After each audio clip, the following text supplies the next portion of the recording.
Welcome. Let's look at this rational in the left, and let's rewrite it using partial fraction decomposition. The first thing that we're going to do, we're going to take a look at the denominator of the rational that we are given, and we're going to try to factor this out. So let's do this in the right hand side.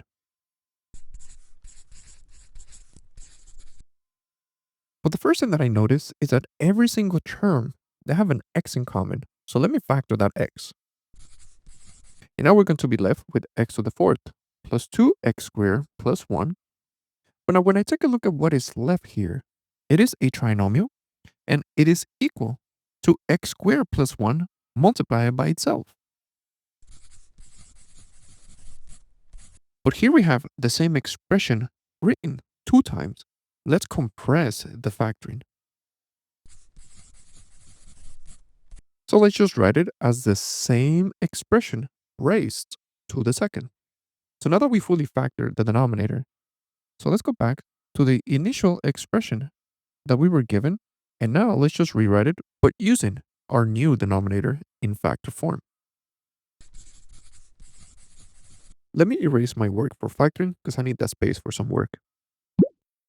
And now let's understand the setup that we're going to be using for partial fraction decomposition. We're going to take a look at how many expressions we have in our factor denominator, which is 2. And I'm going to create new fractions using each of those expressions. First, let me assign the expression of x to the first fraction in our setup. And then let me assign the expression of x squared plus 1 raised to the second to be the denominator of my second fraction. But here is where we have to be a little bit careful. The second expression that we had in our factor, it has a multiplicity of a value of 2. So when it comes to the setup, we have to consider every single multiplicity up to that value. In other words, we need to consider multiplicity of 1 and also multiplicity of 2. So in our setup, let's not start with an exponent of 2, which it will assign multiplicity of 2. Let's just have some order. Let's start by considering multiplicity of 1 to my first fraction, and then let's assign the same expression of x squared plus 1, but with the next multiplicity, which is multiplicity of 2. If we were to have an expression with a multiplicity of 3, we have to consider every single multiplicity in its own denominator. We will have one fraction with multiplicity of 1, another fraction with multiplicity of 2, and another fraction with multiplicity of 3. We always have to consider every single multiplicity for the factor that we are using. But now we encounter a new problem, and that is what will be on the numerator for each of those fractions that we have just created. That is going to be the focus of our calculations. But we can use a relationship between denominators and numerators. The numerator is always 1 degree lower than the expression in the denominator.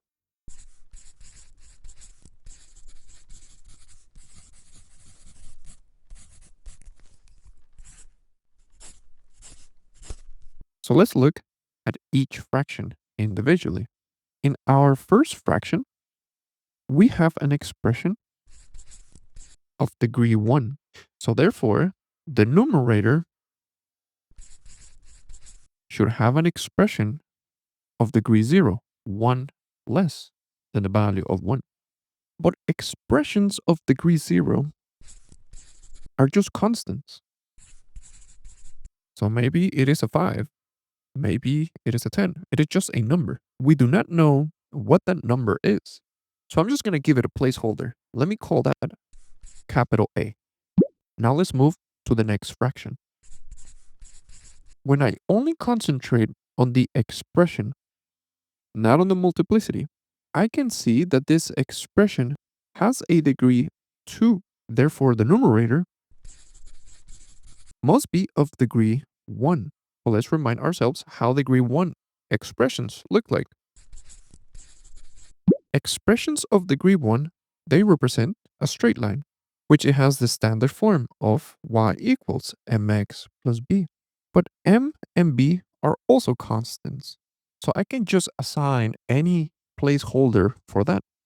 So I am going to represent a degree 1 expression using the format of capital AX plus capital B. Again, capital A and capital B are just constants. They're just numbers, so we can assign whatever we want to it. But if I take a look at this expression of degree 1 and I place it on the numerator of my next expression, I'm going to encounter a problem because the placeholder of A, we already used it on our first fraction. So I just need to reassign those placeholders. And just to have some order, let's just follow the letters in the alphabet. If I already use A, then the next constant, let me call it capital B, and the next constant, let me just call it capital C. But convince yourself that this is still one way to rewrite a linear expression. The highest degree is 1. So now let's move to the last fraction. Let's identify the degree of the denominator. The degree of the expression that we have, it is of degree 2. This exponent on the outside of the parenthesis, that represents multiplicity, but we do not take it in consideration when we are assigning the degree of the expression in the denominator. So using the same idea, then the degree of the numerator, it must be of degree 1. It's 1 less. So I need to represent it as a line, but I cannot assign values of b and c because I have already used it in my second fraction. So I'm going to use the next letters in the alphabet, which in this case is capital D, X, plus capital E. Let's try to rewrite this result in a more simple way.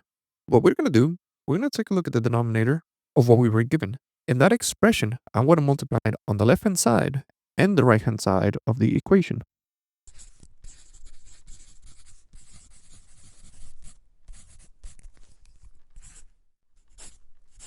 So that is on the left-hand side.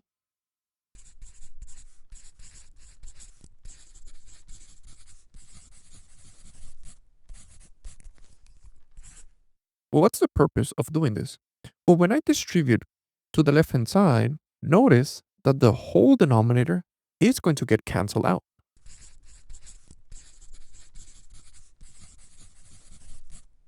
And now when I start making the distribution in the right, notice what's going to happen.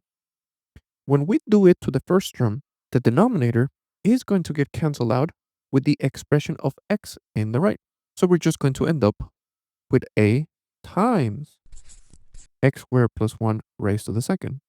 When I make the distribution to the second term, notice that the denominator is going to get canceled out with one of the exponents of the expression of x squared plus 1.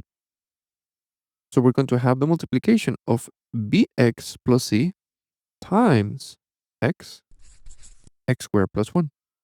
And when I make the distribution on the last term, x squared plus 1 to the second, it's going to get canceled out. So we're just going to end up with the expression of dx plus e multiplied times x. Let's not get lost in the calculation. Let's remind ourselves what are we trying to do here. The objective is try to figure out what are the values for these placeholders, a, b, c, d, and e. And now after this multiplication, this is where we can find them. So now let's talk about one way to find those values. I'm going to look at the whole right-hand side and I'm going to try to expand it as much as possible. This is definitely going to take some work, so let me give myself some space. Let me start by writing the left-hand side of the expression.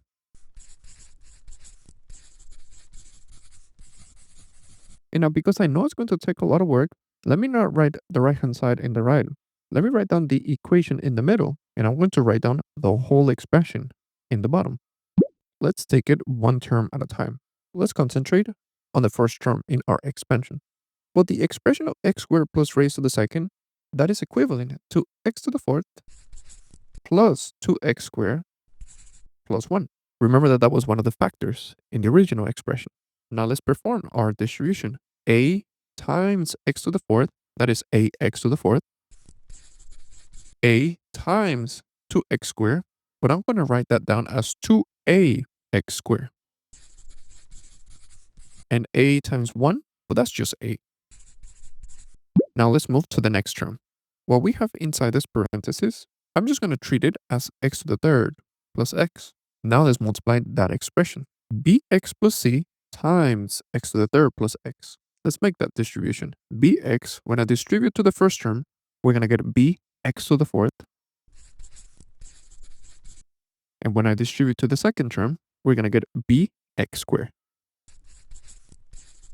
Now let's distribute the second term. C times x to the third, that's cx third.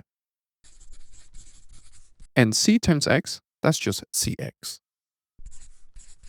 So now let's move to the last distribution, which is more straightforward. Where we distribute x, we're going to get dx to the second. And when I make my last distribution, that's just ex.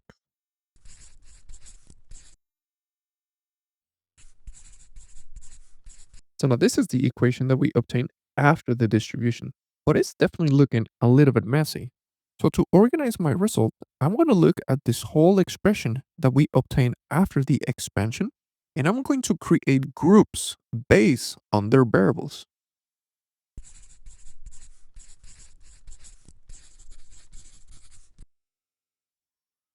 So let me write the left-hand side of the equation again. And now, let's create groups based on those variables. I'm going to start with the highest exponent available, which is x to the fourth.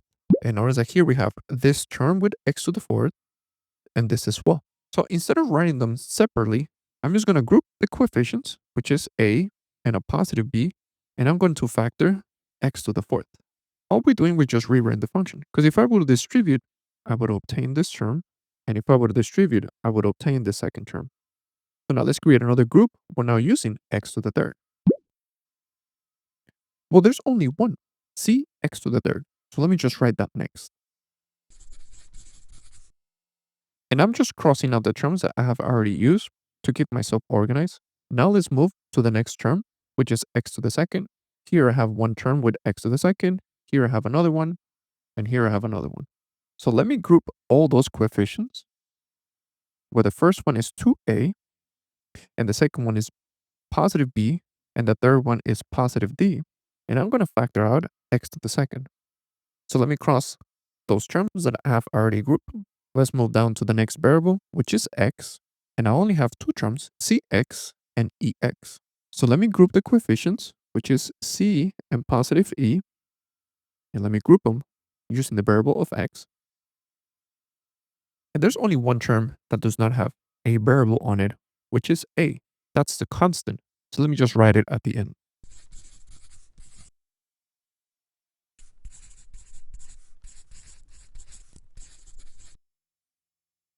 What was the purpose of creating groups? Well, keep in mind that we are working with an equation. And under an equation, the whole left-hand side must be equal to the whole right-hand side. Well, one way to make sure that this expression in the left is equal to the expression in the right is to set the coefficients of the same variables equal to each other. So when I take a look at the grouping using the variable of x to the fourth, I am going to set that equal to the coefficient of x to the fourth in the left. So I can have a small equation where a plus b, it is going to be equal to the coefficient of x to the fourth, which is just 1. So now let's move to the next grouping, which is x to the third. Let's match it with the coefficient of x to the third in the left-hand side. We're going to have a small equation. C is going to be equal to -1. So let's move to the next group. Those which have the variable of x squared. So the coefficient of 2a plus b plus d, it is going to be equal to the value of 2. Let's look at the next group, those which have a variable of x. So the coefficient of c plus e must be equal to the coefficient of x, which is just 1. And we finally get to the last group, where the coefficient of a must be equal to the coefficient of 1. And notice what we have done with this. We have created multiple small equations which we can use to solve for all those coefficients, a, b, c, d, and e. But after our setup, we already have the value of two of those coefficients. A is 1 and c is -1. We can use those to find the other letters. Let's make some substitutions. This value of c, let me plug it into here, the equation in blue, to find the value of e. So now let's add a 1 to it to get the value of e. E is equivalent to 2. Let's perform another substitution. Let's get the value of a, and let's substitute it in our equation in green. And if we want to solve for b, let's subtract 1 to both sides. So we get a result that b is equivalent to 0. So d is the last letter that we're looking for. We can find it in this equation in purple. So let's get this value of a and substitute it here. And let's get this value of b and substitute it here to solve for b. So we're just going to get 2 plus d is equals to 2. And now let's subtract 2 to find out that d is also 0. So we are done. We have found all those values of those placeholders that we were looking for. So now let's go back to the setup that we had at the beginning of the problem, and let's plug in our result. So let's recap what we have found. After a very lengthy calculation, we found out that a was equivalent to 1, b was equivalent to 0, c was equivalent to -1, d was equivalent to 0, and e was equivalent to 2. So let's make those substitutions. For a, let's substitute 1. For b, let's substitute 0. For c, let's substitute -1. For d, let's substitute 0. And lastly, for e, let's substitute 2. So we have our final result. The initial rational that we were given, we can rewrite it as a sum of smaller fractions, where the first fraction is 1 over x, and the second fraction is -1 divided by x squared plus 1 raised to the first, and the second fraction, it is 2 divided by x squared plus 1 raised to the second. And this lengthy process that we did is what we define as partial fraction decomposition. Hello. If you would like to continue learning about mathematics, you can check out the videos on the left.